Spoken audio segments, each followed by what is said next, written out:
I mean, I agree with what you're saying, but I think there's an underlying assertion of the cruelty of the universe that I think is distorted.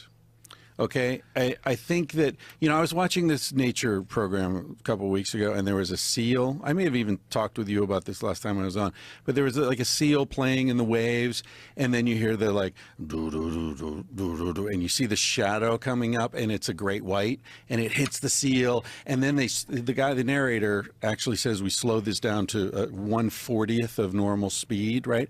And you see the teeth of and the seal's flopping around, and there's blood everywhere, and meanwhile the narrator's saying the struggle for survival is never over, and so I'm watching that and I'm thinking, well, but seals seem kind of happy to me, right? Like, how come they're not more stressed out? Because all the seals I've seen were lying on rocks and chilling and barking and having fun. So I looked up this seal. It was a harbor seal, I think. They live to be about 30. So let's say this one's in its prime. It's 25, okay? Its whole fucking life, it's been lying on warm rocks and eating fresh fish. And then in half a second, it's dead, okay? And we're looking at that as evidence of the cruelty of nature? What's the ratio there? What's the ratio of good days to bad days in that seal's life? It's pretty fucking good. True. And I read this amazing account of being pounced on by a lion by, I think it was, who searched for Livingston in Africa? I remember Dr. Livingston, I presume. Anyway, that guy, he got pounced on by a lion. And he talks about, he didn't describe it this way, but the endorphins that are released when you're dying, right? Yeah.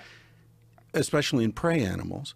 He was completely detached, completely relaxed, watching this lion, tossing him around. Yeah. Well, they think there's an evolutionary advantage to both species, both the predator and the prey, in them having this endorphin release when they get got. Because when lions attack like antelopes, or when big cats catch deer, the deer kind of give in, man. Right. They get jacked, they necks get, but they don't.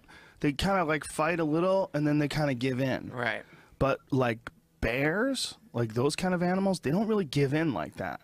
So they don't, like, if a cat and a mountain lion, or a mountain lion rather, and a bear go at it, like, the bear isn't just going to give in to the mountain lion. Right. If the mountain lion bites the bear in its neck, the bear's going to try to turn and bite him back, and they're going to tooth and claw it out. They're not going to give. I wonder if he would give in to a dinosaur. Ooh, that's a good point. Something where the power is overwhelming, and you feel it. Like, I ain't getting out of this. I wonder if that's what triggers the release. That's a very good point. That thing that you're talking about right there is the secret of happiness, which is